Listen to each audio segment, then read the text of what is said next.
Hi, welcome to Mridula's kitchen. Today I'm going to show you how to cook a ginger flavored carrot and coriander soup. You all know carrot and coriander soup because it's available in all supermarkets. It's good for your health, but this one is focusing on ginger, which is an everyday spice in Indian cooking. We use it in almost every dish, but not many people know how good it is for you. It's so good for your health. It's antioxidant, anti-inflammatory. It reduces acidity in your stomach, so protects you from ulcers, and it also removes toxins from your body. So you've got all these wonderful qualities plus the wonderful taste of carrots, which is full of antioxidant again. And we have lentils. Lentils are superfoods. Now, last year was the year of lentils. United Nations declared it year of pulses. So we had loads of lentils, but we should all have lentils every day, which is so good, especially if you're a vegetarian. So what I need for my dish here is onion, which is finely chopped, and you need to soften it gently in a bit of butter, which has been softening over there. To that, I'm going to add a green chili, which I'm going to chop.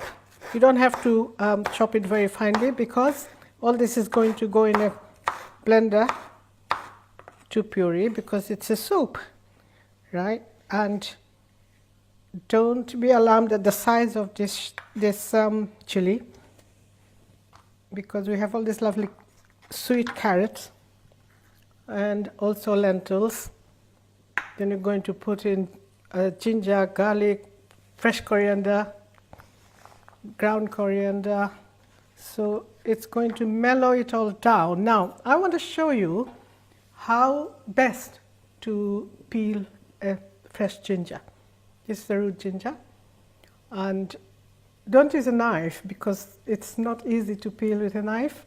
Plus, you waste a lot of it. Use a teaspoon. So it's just so easy. Use a teaspoon. You peel it like that, and you can get into all these nooks and corners. There's no wastage. And again, because it's going to go into the soup in the blender, I am not going to bother to cut it finely. And it's going to add a lot of that lovely musky aroma to my soup. It's already smelling gorgeous. There we go. Oh, I just love the aroma of onion and green chili frying. It's heavenly. So I'm going to give that a couple of minutes. Not a couple of minutes. Sorry, what am I talking about? About 30 seconds, yeah? Then I'll need a couple of cloves of lovely juicy garlic. Again, because it's going to be all pureed, it's just going to go in big chunks. Easy peasy. Here we go. Done.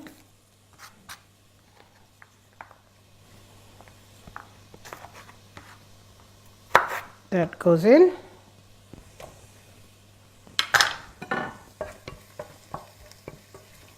Now, you have to take your time to soften the onions, because if you cook them very, very quickly, you will get brown outside and the inside will remain raw and it won't develop the proper flavor.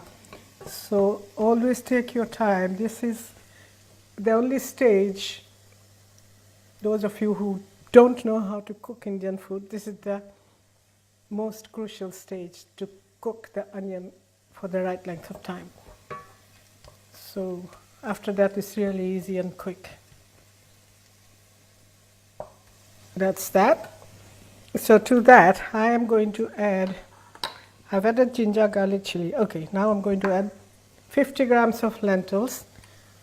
I know how much 50 grams is, so I'm not going to weigh, but you must weigh, okay, at home. So that gets sauteed with these lovely ingredients, which are coated with butter. If you don't want to use butter, that's fine. You can use some olive oil, light olive oil or rapeseed oil. Rapeseed oil is excellent actually. It's said to be the new olive oil. So I love rapeseed oil. It's very light and you can fry, cook, roast, use it in salad dressing, all kinds of things. And British rapeseed oil, that's the best. And organic. I'm a big fan of organic products. Right. So the lentils are cooking. Now I'm going to add I'm going to raise the heat a little bit here because I'm going to add a whole lot of carrots to it, but because they need to cook and actually saute and not stew. So it will raise the heat.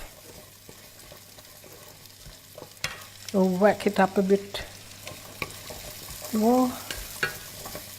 Okay.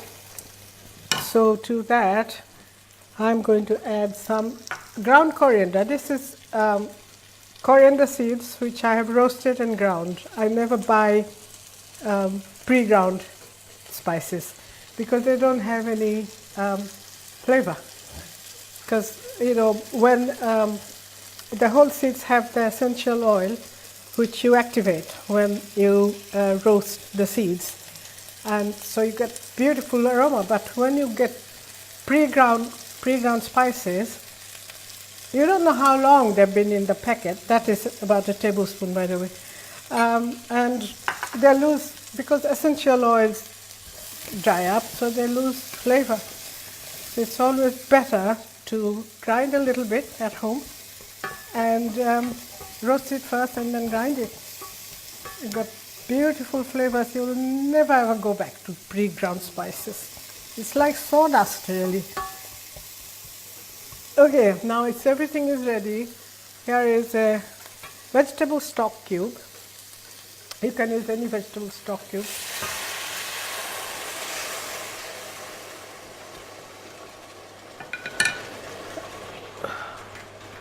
And then I'm going to add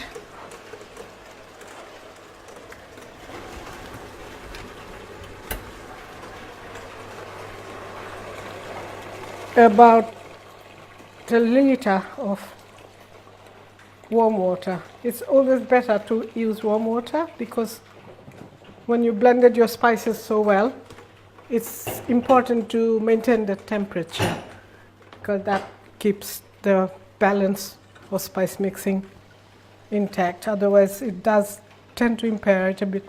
So all you need to do now is to cover it and let it cook.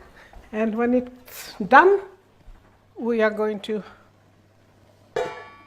blend it after it cools down a little bit.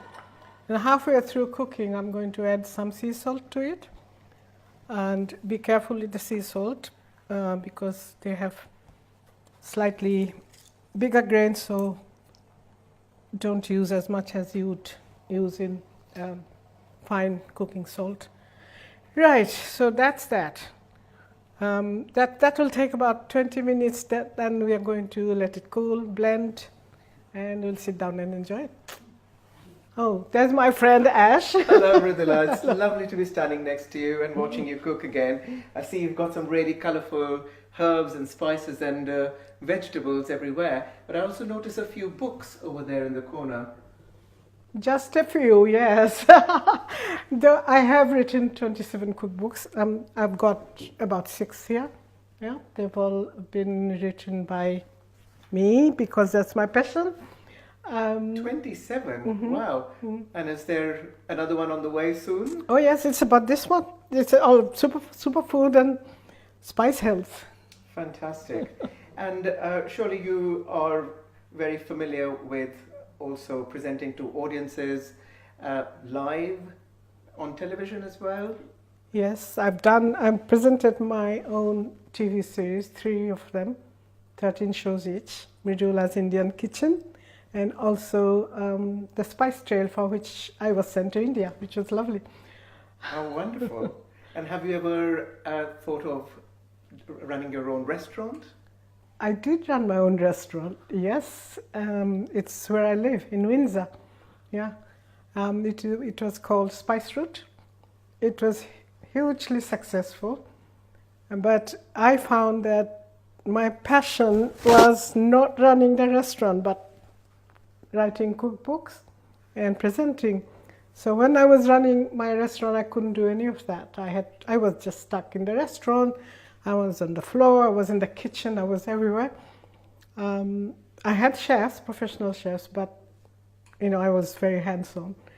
So that side was dying, and I didn't like it, so I sold my restaurant. So I came back to what I love. That's wonderful. And what lies ahead? Have you got any further ventures up your sleeve? Oh, I do. I always have something. Now I'm working on launching my own products. I'm starting with spiced chutneys. I've got one here. I'm going to show you one, which is a very unusual one. This is the strawberry and chili chutney.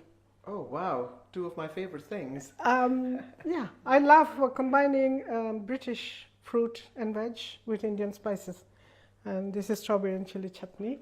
And I launched these in and around Windsor just before Christmas. And people loved it, so I was very encouraged. So now I'm going to try and launch it to a wider audience. Yeah. Wonderful. Yeah. I look forward to buying them off the shelf soon. Thank you. Thank you, Mridula. Thank you. Okay, the carrots now cooked for 20 minutes. Looking good, tasting. I'm sure it'll taste fantastic because it smells so good. So now I'm going to add a bit of tropical taste to it, which is coconut flour, which will add a rich flavor to my soup as well as thicken it as well. So there we go. Now, 2 more ingredients. Some fresh coriander. Remember I used dry ground coriander, and I'm going to use some fresh coriander because it is carrot and coriander soup. So 2 types of coriander, some fresh mint. Oh, smells gorgeous. I'll give it a quick rinse because I know a lot of people just put it in there without washing, but I can't do that. I'm sorry. My mother told me never to use any ingredient without washing, so I always wash everything.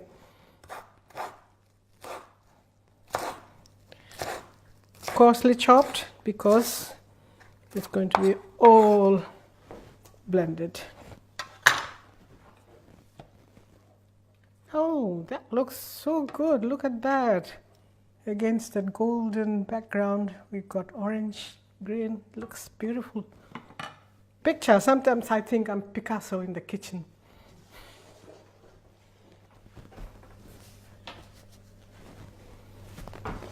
So just for a few minutes, if you can, let it cool and blend it. We don't have any time to wait, so I'm going to just blend it now in the Magimix.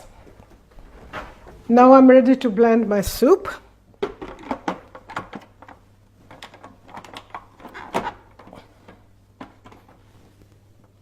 Oh, I must remember to switch it on first of all. Okay, there we go.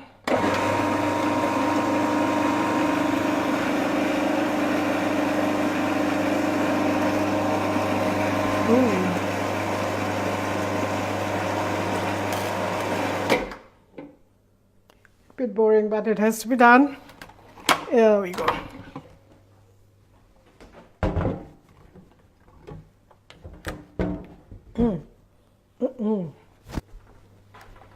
So the soup is now blended. It's looking so lovely and smelling great. Look at that. I just love those little bits of green in the light yellow background. Only one thing I need to add to it now, that is a bit of salt.